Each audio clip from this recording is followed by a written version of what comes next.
Herkese iyi günler arkadaşlar, kanalımıza hoş geldiniz.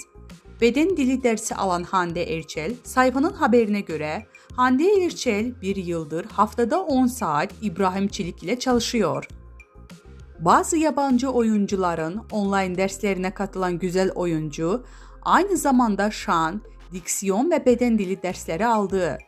Günlerdir izleyicilerinin dilinden düşmeyen Erçel, yapılan yorumlarla ilgili sessiz kalmayı tercih ederken, dün akşam dikkat çeken bir paylaşım yaptı.